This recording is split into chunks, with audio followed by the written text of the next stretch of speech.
Avatar Meyer బాబాకి జై. మెహర్ పరివారందరికి కూడా నా హృదయపూర్వక జై బాబా. మనం గత వారం ఎవ్రీథింగ్ అండ్ నథింగ్ అనే పుస్తకం నుండి 44వ చాప్టర్ని పరిశీలించాం. ఒక పారాగ్రాఫ్ గత వారం మనం పంచుకోవడం జరిగింది.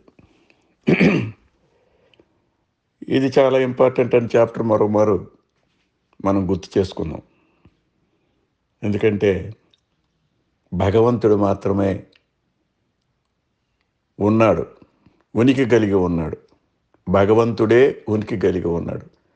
కాబట్టి ఈ మాంసమయ నేత్రాలకు కనిపించినటువంటి ఈ దృశ్య రూపమైనటువంటి యావత్ జగత్తు లేనిదే. లేనిదే అంటే అది స్వప్న జగత్తు వంటిది. లేనిది అంటే ఉంది, ఉంది అంటే లేదు. అట్లాంటి అనిశ్చితమైనటువంటి నిశ్చలం కానిదైనటువంటి ఈ జగత్తు అంతా కూడా భగవంతుల్లో మిళితమై ఉంది. ఇప్పుడు మనం సూర్యుడికి ఎదురుగా నిల్చుని ఉన్నాం అనుకోండి, మన నుండి ఒక ఛాయ, నీడ ఉంటుంది. నీడ ఉందా? ఉంది. ఆ నీడే నేనా? కాదు. అట్లనే ఈ చాప్టర్లో బాబా చెప్పాలనుకుంటుంది ఏంటంటే, ఈ అనంత చైతన్యం, అనంత జ్ఞానంలో అజ్ఞానం కూడా ఒక భాగమే అని మనం క్రితవారం తెలుసుకున్నాం. అజ్ఞానంలో అనేది జ్ఞానంలో ఎలా భాగం అవుద్ది అంటే, జ్ఞానం ఎక్కడుందో ఆ జ్ఞానానికి వ్యతిరేకమైనటువంటి అజ్ఞానం, ఆ జ్ఞాన స్థితి పొందక పూర్వం దాన్ని అజ్ఞానం అంటాం. అది లేదా అంటే ఉంది. ఇప్పుడు ఛాయ లేదా? ఉంది.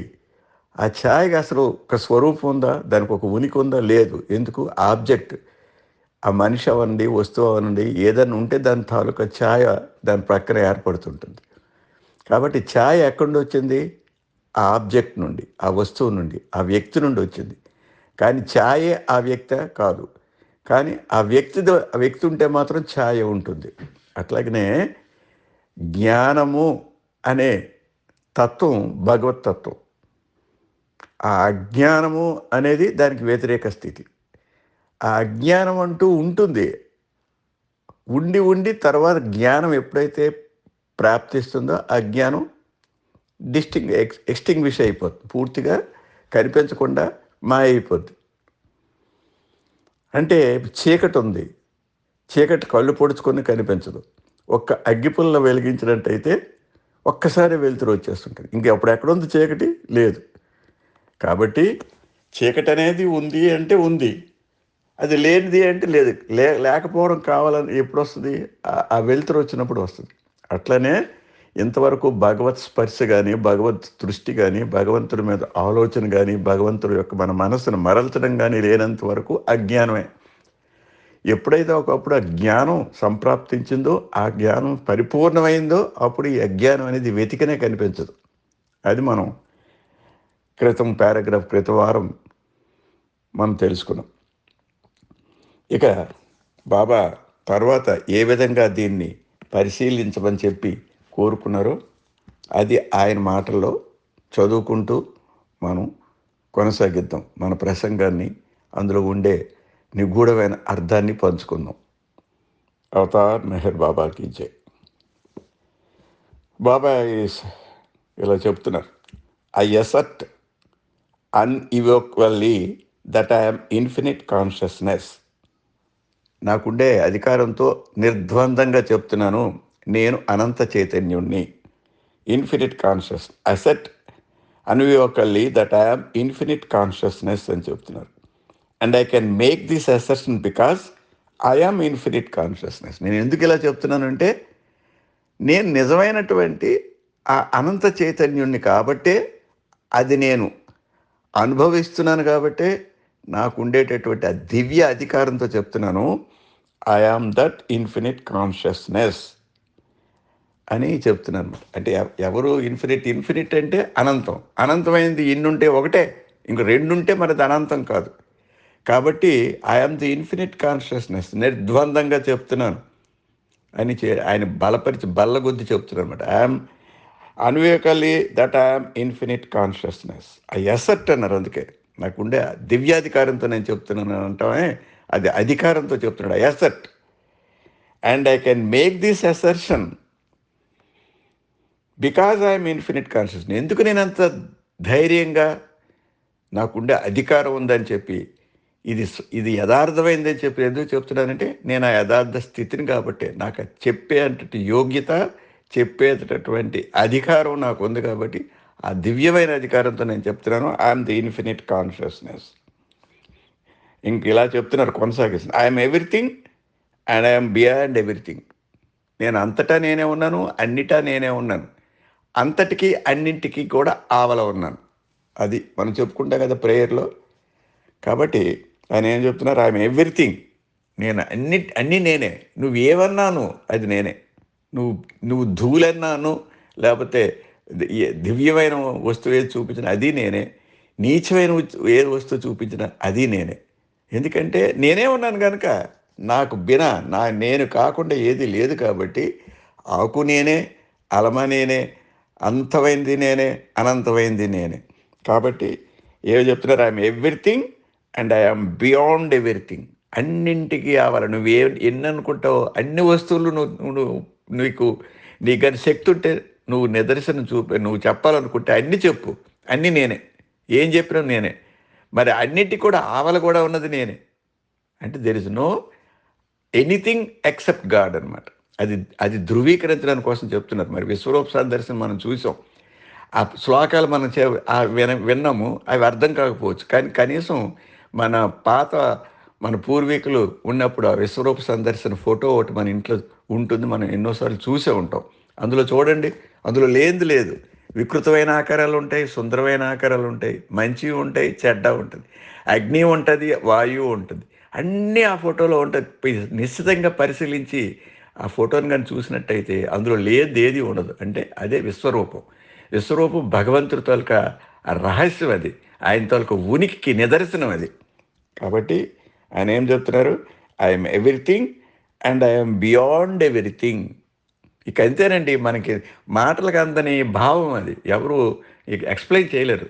ఒక నిశ్చలంగా కూర్చొని ఆ భగవంతుడి తాలూకా విభూతుల్ని కానీ మనం స్ఫురణకు తెచ్చుకుంటూ ఆలోచించి కళ్ళల్లో చూసామంటే మన కళ్ళ ముందు ఆ విశ్వరూప సందర్శనం జరుగుతూ ఉంటుంది. మన ప్రయత్నం ఎంత ఎక్కువ ఉంటే భగవద్ దర్శనం అంత ఎక్కువగా అవుతుందన్నమాట. భగవంతుడి తాలూకా ఉనికి, ఓహో కరెక్ట్, ఇది కరెక్ట్, ఆయన తప్పించి ఏమీ లేదు, అన్నింట్లో ఉన్నది ఆయనే. నేను మాట్లాడుతున్నానంటే నా మాట వెనక, శబ్దం వెనక ఉన్న భావం ఆయనే, నా శబ్దానికి కలిగినటువంటి శక్తి ఆయనే. నేను ఏది చేస్తున్నా అదే. కాబట్టి ఈ సృష్టిలో ఏది చలనం ఉన్నా చలనం లేనా, ఏది పరిణామక్రమంకి అన్ని పరిణామక్రమంలో ఒక భాగమే. కాబట్టి ఈ పరిణామక్రమంలో ఆ ఉత్కృష్టమైనటువంటి భగవత్ స్థితిని కనుక్కోవడానికి కోసమే ఈ ప్రవాహం, ఈ ప్రవర్తన, ఈ యావత్ సృష్టితోలక ప్రవర్తన జరుగుతుందనే భావం మనకు కలిగినప్పుడు అప్పుడు భగవంతుడి తోలక ఉనికి, ఆ ఉనికిలో ఉండేటటువంటి ప్రత్యేకత, ఆ ఉత్కృష్టత మనకు అర్థమవుతుంది. కాబట్టి బాబా చెప్పిన ప్రతి మాట మీద మన విశ్వాసంతో కళ్ళ మూసుకొని మనం పరిశోధించవలసింది మరి అది అన్నమాట. కానీ ఊరికనే ఏదో చెప్పారని చెప్పి ఆ వాక్యాన్ని అలా సింపుల్గా తీసుకుని విడిచిపెట్టడానికి వీల్లేదు. నిశ్చితంగా పరిశీలించాలి, అంతర్ముఖులమై చూడాలి. అప్పుడు మాత్రం మన ఆత్మదర్శనం అవుద్ది. ఆ ఆత్మ మరేదో కాదు, పరమాత్మ స్వరూపం అని అర్థం అవుద్ది. కాబట్టి ఆ స్థితికి మనకు వెళ్ళడానికి కోసం ఇంతటి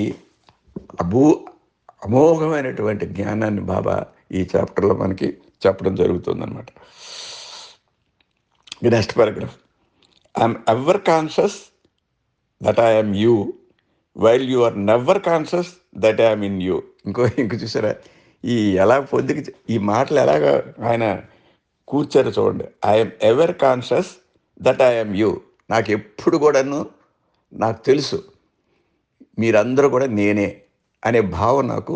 ఐఎమ్ ఎవర్ కాన్షియస్, నేను ఎప్పుడు ఆ చైతన్యంలోనే ఉన్నాను. ఏంటి, ఈ యవ సృష్టి నాదే. ఏదైతే నేను అనుకుంటున్నావో, నాకంటే వేరుగా నువ్వు చూస్తున్నావో, కానీ నా దృష్టిలో అదంతా నాది, నేను అని అనుకుంటున్నా. I'm ever conscious. నేను ఎప్పుడు ఆ చైతన్య స్థితిలోనే, ఆ జ్ఞానంతో నేను ఉన్నా. I'm ever conscious that I'm you. నువ్వేదనుకుంటున్నా నేను నేనని, నువ్వు నేనే. While you are never conscious that I'm in you. కానీ మీకు తెలీదు. ఏంటి తెలీదు? మీలో కూడా నేనున్నాను అనేది భావం మీకు కలగదు, అనుభవపూర్వకం కలగదు. ఎందుకంటే మీలో ఏదైతే ఆ చైతన్యం, ఆ జ్ఞానము, ఆ అంతరాత్మ, ఆ లోపల ఉండేటటువంటి ఒక జ్యోతి, ఆ జ్ఞానం చూసారా? మీరేం చేస్తున్నా అది అది విచక్షణతో చేయని, విచక్షణతో చేయకపోయినా ఒకటి ఉంది. మీ తాలూకా నిశ్చయం, మీ తాలూకా అభిప్రాయం, మీ తాలూకా ఆ ప్రవర్తనలో ఉండేటటువంటి ఆ రహస్యం అదంతా నాకు నేనే. కాబట్టి మీకు తెలియకపోయినా మీ మనస్సుల్లో, మీ హృదయంలో ఒక భగవంతుడు మందిరం ఉంది కాబట్టే మీకు ఆ జ్ఞానం కలుగుతుంది. కాబట్టి ఏం చెప్తున్నారు? I'm ever conscious that I'm you. నువ్వు నేనే అని నాకు పరిపూర్ణమైనటువంటి జ్ఞానం, అనుభవపూర్వకమైన జ్ఞానంతో నేను ఉన్నాను. While you are never conscious, never, అది ఎవర్, అది ఇది never. While you are never conscious that I'm in you. మీకు ఎవరికి తెలియదు మీలో నేను ఉన్నాను అనే భావం నాకు తెలుసు. మీలో ఉన్న ఉన్న నేను, మీలో ఉన్న నేను చూడగలుగుతున్నాను. నాలో ఉన్న మిమ్మల్ని మీరు చూడలేకపోతున్నారు. అది బాబా చెప్పారు. నాలో ఉన్న నిన్ను నేను చూస్తున్నాను, నీలో ఉన్న నన్ను నువ్వు చూడలేకపోతున్నావు అని చెప్తుంటారు కదా మన పెద్దలు ఉపన్యాసాల్లో. అది దాని అర్థం. I'm ever conscious that I'm you, while you are never conscious that I'm in you. ఎవరు నెవర్, ఇది గుర్తుంచుకోండి. Daily I support you and share your consciousness. ఇది ఇందాక మనం అనుకున్నాం కదా, మనం ఏం చేస్తున్నా, మనం నిల్చున్నా, కూర్చున్నా, కూర్చున్న దగ్గర నుండి లేవడానికి శక్తి ఎవరిది? అనంత శక్తిలో ఒక భాగం మాత్రమే ఆ శక్తి. మీకు నేను అనే భావం కలిగి మీకు మీ హృదయంలో ఏదో చెప్తున్న ప్రతి ఆలోచన ఎవరిది? భగవంతుడిదే. కాబట్టి అది అది మనం ఆ దృష్టితో మనం ఆలోచించాలి. Daily I support you. నేను మాట్లాడుతున్నా, నేను పాట పాడుతున్నా, నేను చూస్తున్నా, నేను నిద్రిస్తున్నా, నేను లేస్తున్నా, నేను నిల్చున్నా, అంతా కూడా నాయందే. I support you. దానికి శక్తి అంతా ఆయన ఇస్తాడు. ఆ శక్తి ద్వారా జ్ఞానాన్ని కూడా ఆయన అందులో ఉంది. ఆ జ్ఞానం ద్వారా మనకు కలిగినటువంటి అనుభూతి, ఆనందం అంటే శక్తి, జ్ఞాన, ఆనందాలు మూడు కూడా ప్రతి చర్యలోనే ఉంటాయి, నిమిడీకృతమై ఉంటాయి, నిండి ఉంటాయి. అది గ్రహించలేము మనం. అది నాది నాది అని ఒక ఇండివిజువాలిటీ, వ్యక్తిత్వం తీసుకొని నా పేరుతోని, నా రూపుతోని, నా ప్రాంతంతో సంబంధం ఏర్పరచుకొని నాది అనుకుంటావు. నీదనేది ఏమీ లేదు, అసలు నువ్వే లేవు, నువ్వే నేను అని అంతటి స్థితికి ఇప్పుడు మనకి ఈ చాప్టర్లో తీసుకెళ్తున్నారు అనమాట. Daily I support you and share your consciousness. నీ తాలూకాలో ఉండే ఆలోచనలన్నీ నేను పంచుకుంటున్నాను. ఎందుకంటే అది నువ్వు లేవు, ఆ ఆలోచనలన్నీ నావే. ఎందుకు నేను ఇవన్నీ సృష్టిస్తున్నాను? ఈ వ్యతిరేకం, దుర్మార్గం, మంచితనం ఇవన్నీ ఎందుకు సృష్టిస్తున్నాను? నేను ఆనందించడానికి కోసం. మీలో ఉండే అజ్ఞానాన్ని కూడా పరిశీలించి నేను సృష్టించినటువంటి ఆ ఆ వస్తువులో ఉండే తాలూకా ప్రవర్తన కూడా నేను చూసి ఆనందిస్తూ ఉంటాను. నేను ఒక్కోసారి దయతలుస్తూ ఉంటాను, ఒక్కోసారి అయ్యో అని అనిపించేటటువంటి మీ మీద ప్రేమ చూపిస్తాను, మీ మీద కరుణ చూపిస్తాను. ఇవన్నీ కూడా everything is my own, not in none other than me. Anything happens in this creation. నా తప్పించి ఏది కూడా ఈ సృష్టిలో ఏది జరగదు, అంతా నా కోసం నేనే చేస్తూ ఉంటాను అనమాట. Daily I support you and share your consciousness. నేను అనుకుంటున్నవే, నువ్వు అనేది నువ్వు లేవు. అందులో ఉండే ప్రతి జ్ఞానం, ప్రతి ప్రవర్తన అనుకోండి శక్తి, జ్ఞానం, ఆనందం అంతా నేనే అని మరోసారి చెప్తున్నాను.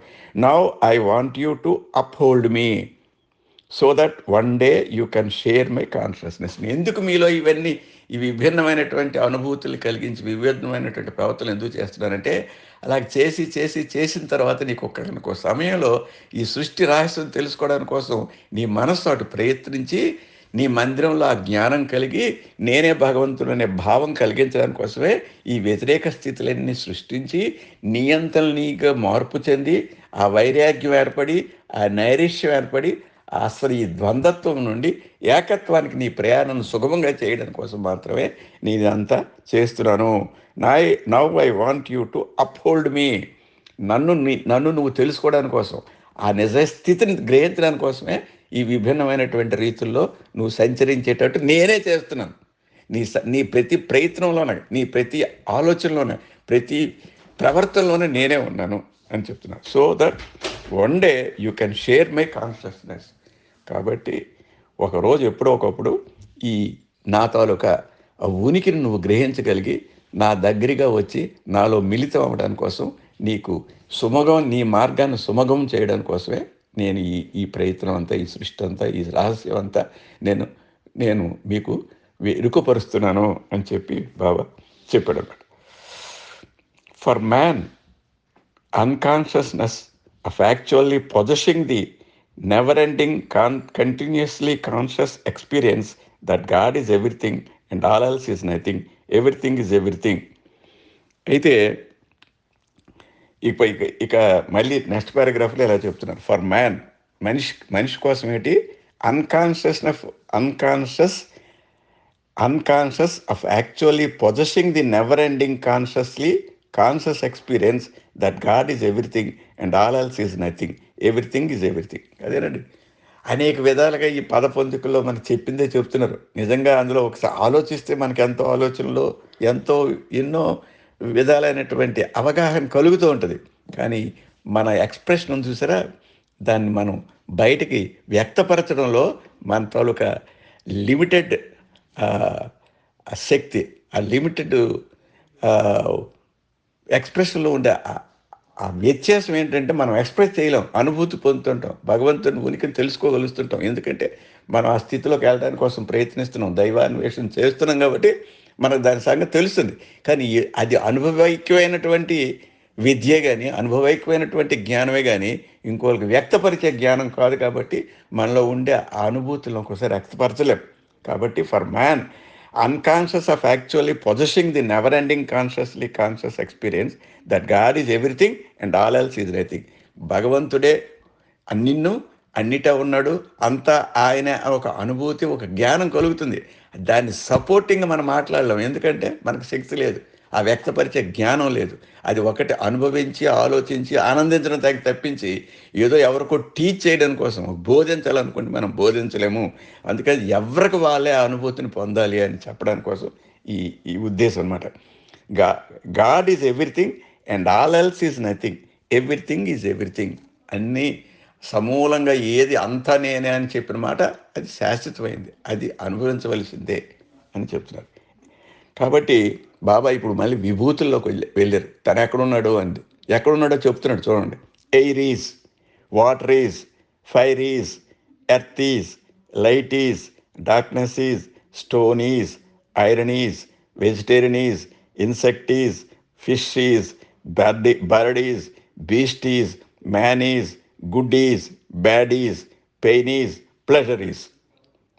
చూసారా విభూతి? మనం భగవంతుడు కూడా భగవద్గీతలో విభూతి యోగం చెబుతూ, నేను కవుల్లో నేను సో అండ్ సో, నీళ్ళలో సో అండ్ సో, గాలిలో సో అండ్ సో, అగ్నిలో సో అండ్ సో, కవిత్వంలో నేను, మహాపురుషుల్లో నేను, యోగుల్లో ఇది పలానవాడు, ఏదో నామకానికి పలాన్ చెబుతూ అన్నింటిగా నేనే ఉన్నాను, అన్నింటి కావాలని నేనే ఉన్నానని భగవంతుడు విభూతి యోగంలో భగవద్గీతలో చెప్తాడు.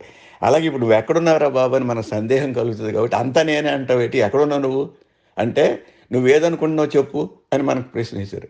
నేనేమనుకుంటున్నాను, గాలి ఉంది అన్న, గాలి నేనే. ఒకవేళ నేను గాలి ఆపేసాను అనుకో, టక్కుని సృష్టి ఆగిపోద్ది. అట్లాగే వాటర్ నేనే. మంచినీళ్ళు లేకపోతే ఎలా పోతాం?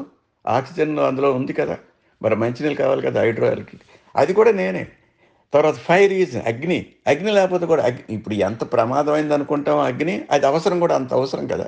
అలాగే గాలి ప్రమాదమే, అది అవధలు దాడితే గాలి ప్రమాదమే. అలాగే వాటర్ ప్రమాదమే, నీరు ప్రమాదమే. కాబట్టి ఆయన వరుసగా ఇంక ఒక్కొక్కటి మనం ఎక్స్ప్లెయిన్ చేయక్కర్లేదు, ఆ పేరు చెప్తే మనకు తెలుస్తుంది. మరొకసారి చదువుకుందాం. ఎయిర్ ఈజ్, గాలి ఉంది. Water is, fire is, earth is, earth అంటే భూమి కూడా అది అందులో కూడా నేనే ఉన్నాను. లైట్ ఈజ్, కాంతిలో నేనే ఉన్నాను. డార్క్ ఈజ్, చీకట్లో నేనే ఉన్నాను. స్టోన్ ఈజ్, రాయిలో నేనే ఉన్నాను. ఐరన్ ఈజ్, లోహం అనమాట, లోహంలో నేనే ఉన్నాను. వెజిటేషన్ ఈజ్ అంటే ఈ వృక్ష సంపద ఉందా, ఆ వృక్ష సంపద అంతా నేనే. ఇన్సెక్ట్ ఈజ్, క్రిమి కీటకాల్లో నేనే. ఫిష్ ఈజ్, చేపలో నేనే ఉన్నాను. బర్డ్ ఈజ్, పక్షిలో నేనే ఉన్నాను. బీస్ట్ ఈజ్, దెయ్యంలో నేనే ఉన్నాను. మ్యాన్ ఈజ్, మనిషిలో నేనే ఉన్నాను. గాడ్ ఈజ్, కాబట్టి ఏమన్నారైనా గుడ్ ఈజ్ అంటే మంచిలో నేనే ఉన్నాను, బ్యాడ్ ఈజ్ చెడ్డలో నేనే ఉన్నాను, పెయిన్ ఈజ్ దుఃఖం అంటే బాధలో నేనే ఉన్నాను, ప్లెజర్ ఈజ్ సంతోషంలో నేనే ఉన్నాను, there is no end what is. ఆఖరికి ఏం చెప్పారంటే విభూతి యోగంలో చెప్పినట్టే దేర్ ఈజ్ నో ఎండ్. నువ్వు ఏదన్నా దానికి అంచెం లేదు. నువ్వు ఏదన్నా ఆకును, రవ్వను, గడ్డను, ధూళను ఏది ఇలా అంటూ నువ్వు ఎన్ని చెప్పు, రోజల్లా చెప్పు. అన్ని ఎన్ని చెప్పినా సరే అన్నింటిలో నేనే ఉన్నాను. There is no end to what is until he arrives at nothing is and instantaneously he realises God is. ఇవన్నీ ఎందుకు చెప్పంటాడు విభూతి. ఆ విభూతులు ఏది నువ్వు కాదు, అన్నిట్లో నువ్వేమన్నావని తలుచుకొని అన్నీ చెప్పుకుంటే ఏమంటే దానికి అంచెం లేదు. ప్రతి దాంట్లో ఆయన ఉన్నట్టే కనిపిస్తాడు. ఎప్పటి వరకు కనిపిస్తాడు? ఆఖరికి సృష్టి అంతా ఏమీ లేదు. Until he arrives, he means మనిషి, until he arrives at nothing is. అన్ని చూసి నథింగ్ ఈజ్, ఇందులో ఏమీ లేదు, శూన్యరా బాబు, ఇదంతా మనం అనుకుంటున్నాం ఇదంతా ఉందని. ఏదైతే నాది నాది నాది అనుకుంటున్నావో ఇదంతా శూన్యము అనే స్థితికి నువ్వు రావాలి.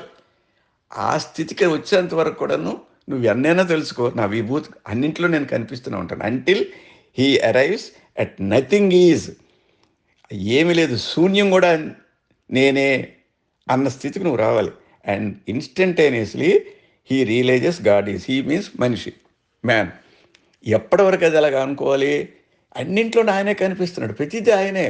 కాబట్టి ఏది లేదనుకున్న శూన్యం కూడా ఆయనే. ఆకాశం అంతా చూసాం అనుకో, ఆకాశం కూడా శూన్యం కదా, అది కూడా అందులో కూడా ఆయన ఉన్నాడు. కాబట్టి ఆయన లేనిది ఏంటి అని నువ్వు రియలైజ్ అవ్వాలి. నీకు అనుభవపూర్వకంగా అయినటువంటి ఆ జ్ఞానం రావాలి. ఓహో, ఎవ్రీథింగ్ ఈజ్ ఎవ్రీథింగ్ ఈజ్ అంటే ప్రతిదీ ఆయనే. కాబట్టి ఆయన లేనిది లేదు. కాబట్టి ఆ ఎవ్రీథింగ్ ఎవరు? ఆయనే చెప్తున్నాడు కదా, ముందే చెప్పాడు, నాకుండే దివ్యాధికారం చెప్తున్నాను, ఎవ్రీథింగ్ అండ్ బియాండ్ ఎవ్రీథింగ్ నేనే అని చెప్తున్నాడు. కాబట్టి సో భగవంతుడు తప్పించి ఏమీ లేదు. కాబట్టి అప్పుడు ఆలోచన వస్తుంది, నేనెవరినైతే ఐఎమ్ ఆల్సో గాడ్ అని రావాలి. అహం బ్రహ్మస్మి స్థితి అనమాట. అది నేనెవరిని, ఇవన్నీ తీశాను, ఓకే, ఇవన్నీ నేను పరిశీలిస్తున్నాను. ఇవన్నీ పరిశీలిస్తున్నప్పుడు ఎవరు పరిశీలిస్తున్నారు? నువ్వేమనుకుంటున్నావు? నేను అనుకుంటున్నావు. ఆ నేను కూడా ఎవరు అన్న క్వశ్చన్ వస్తుంది. Who am I? First question ఏదైతే భగవంతుడు వేసుకొని ఈ సృష్టి అంతా సృష్టించాడో, ఈ సృష్టి అంతం కూడా మళ్ళీ అదే ప్రశ్నతో అంతం అవుద్ది. అప్పుడు నేను కూడా ఆలోచిస్తున్నాను అంతకా అసలు నేనెవరిని, ఇవన్నీ కనిపెడుతున్నాను కదా, నేనెవరిని? I'm nothing but God. That's only to become one with God. ఆ స్టేజ్ ఉందే, that is the stage to experience to become one with God. నేను భగవంతుడిలో ఐక్యమవడానికి కోసం అది ఆ మూలం అయినటువంటి కాలం. అది ఆ స్థితికి వచ్చేంత వరకు కూడా మనిషి ద్వంద్వానుభూతిని పొంది ఒక్కొక్కటి ఎలిమినేట్ చేసుకుంటూ నేతి తీసేసుకుంటూ వెళ్తే ఆఖరికి ఇవన్నీ ఆలోచిస్తున్నాను, ఇదంతా భగవంతుడు ఉన్నాడు అనుకుంటున్నాను. మరి భగవంతుడు ఉన్నాడు అనుకుంటున్నాను అంటే నేనున్నాను కదా, అసలు నేనేవాడిని? Who am I? అప్పుడు హూ యామ్ ఐ అన్నప్పుడు అప్పుడు నేను భగవంతుడిని ఆయన అనుభూతి కలిగి అప్పుడు భగవంతుడిలో లీనమవడం. అదే మోక్షం అనుకోండి, అదే రీయూనియన్. మళ్ళీ ఒకప్పుడు ఉండేదే మళ్ళీ రీయూనియన్ అవ్వడం, ఆ స్థితికి వెళ్ళడం అనేది మాత్రం అది అలా ఆలోచించుకుంటూ వెళ్తే కనుక భగవంతుడి తోలకు ఉనికిని మనం గ్రహించగలం. అవతార్ మెహర్ బాబాకి జై. ఈ వారం ఇక్కడ తోపుదామండి. నెక్స్ట్ వీక్ మళ్ళీ మిగిలి కంటిన్యూ చేద్దాం. జై బాబా.